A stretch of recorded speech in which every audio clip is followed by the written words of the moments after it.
आप देख रहे हैं इंडिया न्यूज एनसीआर। नमस्कार, आप देख रहे हैं इंडिया न्यूज एनसीआर। आज हम खुर्जा नई तहसील में खड़े हैं और मेरे पीछे आप देख रहे होंगे ये भारतीय किसान यूनियन राष्ट्रपुत्र के जो पदाधिकारी हैं वो आज यहाँ मौजूद हैं। तो उनसे जानेंगे क्या मामला है, किस विषय में उन्होंने ज्ञापन दिया है। तो आइए चलते हैं मेरे साथ।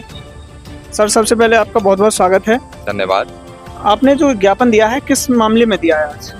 देखिए बंधु, पहले तो हम अपना ही चैनल है, ये आप सबका अपना चैनल है और मैं आपको अवगत करा दूं कि ये चैनल के मुख्य संपादक हम ही हैं। लेकिन हमने ये अपना चैनल कुछ ऐसे अपने किसान भाइयों की निजी समस्याओं को समर्पित कर दिया है कि इस पे केवल ज़्यादा से ज़्यादा जो इस तरीके की खबरें चलेंगी। पुनः आपको धन्यवाद।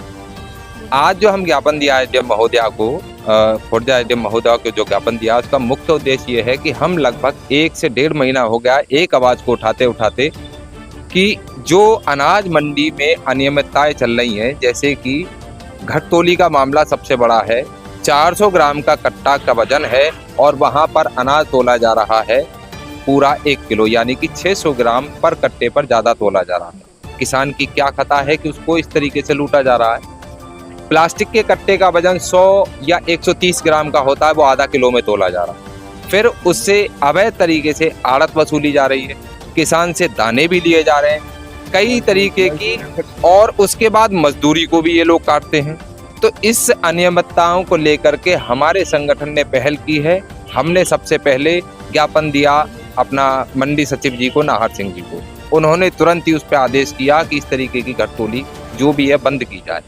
उसके बाद हमने ज्ञापन दिया जो मंडी के सचिव हैं, जो मंडल पर बैठते हैं, उनको हमने ज्ञापन दिया। उन्होंने तुरंत एक आदेश पारित किया एसडीएम साहब को कि 7 दिन में इनकी जांच करके इनको संतुष्ट किया जाए, भारतीय किसान यूनियन राष्ट्रपुत्र के पदाधिकारियों। आज तक हम बीच में कई बार एसडीएम महोदया से मिले, लेकिन हमें किसी तरीके की संतुष्टि उन्होंने नहीं दी, जबकि उसमें स्पष्ट लिखा है कि इस संगठन के कार्यकर्ताओं को संतुष्ट किया जाए। हमें एसडीएम साहब ने कोई संतुष्टि अभी तक नहीं दी। उस लेटर को बने हुए भी लगभग 1 महीना हो गया है। आज फिर हमने एक और ज्ञापन एसडीएम महोदया को दिया है कि महोदया, जब ये प्रकरण इतने दिन से चल रहा है, आपके संज्ञान में सारी चीजें हैं, आप हमारे साथ मंडी में भी गए, आपने सारी अनियमितताओं को देखा, उसके बावजूद भी किसानों के साथ ये लूटपाट अभी तक बंद नहीं है। इसके विषय में आज हमने ज्ञापन दिया है। यदि यहाँ से भी बात नहीं बनती है तो हमारा अगला स्टेप जिले का होगा। जिले पे बात नहीं बनती है तो चाहे हमें प्रदेश तक जाना पड़े, माननीय मुख्यमंत्री जी तक जाना पड़े, हम ये किसानों की समस्याओं को हल करके रहेंगे।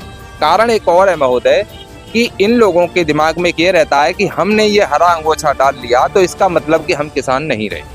हमारी फैक्ट्री हो गई 10-20, हम किसान कहाँ रहे? क्योंकि मेरे पास भी जमीन, इनके पास जमीन, इनके पास जमीन, चलो एक के पास नहीं है लेकिन वो पेशगी लेकर के कैसे भी करके कर रहा है, किसान तो है। तो हरा अंगोछा डालने के बाद जब पूंजीपति हो गया, फैक्ट्री वाला हो गया, हम अपनी समस्याओं को लेकर के आए। अगर ये अनियमितताएं न होती, अधिकारियों में कमियां न होती तो संगठन क्यों बनते? इसलिए हमारा आज यहाँ आना हुआ। 3 दिन का हमने समय दिया है। 3 दिन में यदि हमारी समस्याओं का समाधान नहीं होता है तो हम हो सकता है कि आंदोलन भी करें, धरना प्रदर्शन करें, लेकिन अपने अधिकार को लेकर के रहेंगे।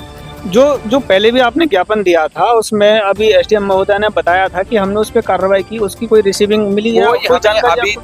हमें अभी तक जब उस आदेश में लिखा हुआ था, मंडल का जो आदेश है कि इनको बुला करके संतुष्ट किया जाए, जो भी कार्रवाई आपने की उसके विषय में बताया जाए, हमें एसडीएम महोदया ने अभी तक कोई भी किसी तरीके की जानकारी नहीं दी है। आज हमने पूछा भी है, आपको अवगत भी होगा, तो उन्होंने ये कहा है कि उसमें करीब 1 सप्ताह लगेगा कि हम आदेश किस किस को रिस्ट्रिकेट कर रहे हैं, यहाँ से किस किस को निष्कासित कर रहे हैं और किस किस के लाइसेंस रद्द कर रहे हैं। तो इसमें जो मंडी समिति के वो हैं अधिकारी हैं, उन्होंने क्या कार्रवाई की आपकी नज़र में, अगर आपको जानकारी हो तो कुछ? उन्होंने किसानों के हित के लिए जो मंडी में जो किसानों का शोषण हो रहा है, एमडी साहब ने उसके विषय में पूरा लिख के दिया कि किसानों का जो शोषण हो रहा है वो बंद होना चाहिए, किसानों को संतुष्ट किया जाए। ये मैडम को लिख के दिया था। जो लाइसेंस रद्द होने की बात अभी आई थी सामने कि लाइसेंस रद्द हो रहा है उन मंडी के जो कार्यकर्ता जो वो हैं, जो अनाज आड़ती जो अनाज लेते हैं, तो उस पर कितनी कार्रवाई हुई? लाइसेंस रद्द हुआ अभी तक उसकी कोई कॉपी? हमारे पास कोई सूचना नहीं, खाली इन्होंने बताया है कि हमारी कार्रवाई चल रही है, लाइसेंस रद्द होगा, कब होगा कैसे होगा ये नहीं पता। इसका मतलब ये है कि हम तो ये जान रहे हैं कि अधिकारी और मंडी समिति के आड़तियों की मिली भगत चल रही है, इसलिए किसान का समस्या ये हल नहीं हो रही और उसमें शोषण किसान का जब ही हो रहा है जब मिली भगत चल रही है। तो दर्शकों, आपने देखा कि यहाँ भारतीय किसान यूनियन राष्ट्रपुत्र के जो पदाधिकारी थे वो मौजूद थे और उन्होंने मंडी की समस्याओं को लेकर, जो किसानों की एक ज़रूरी समस्याएं होती हैं, बहुत ज़्यादा ज़रूरी होता है, क्योंकि कोई 400 ग्राम का कट्टा है उसे 1 किलो में तोला जा रहा है, मतलब 600 ग्राम उससे किसान से एक फालतू लिया जा रहा है अनाज। तो उसको लेकर समस्याओं को बार बार ये उठाते रहे हैं और आज भी ये उसी के लिए एक ज्ञापन एसडीएम महोदया को दिया है इन्होंने। तो इसी तरह की और जानकारी देखने के लिए आप देखते रहिए इंडिया न्यूज़ एनसीआर।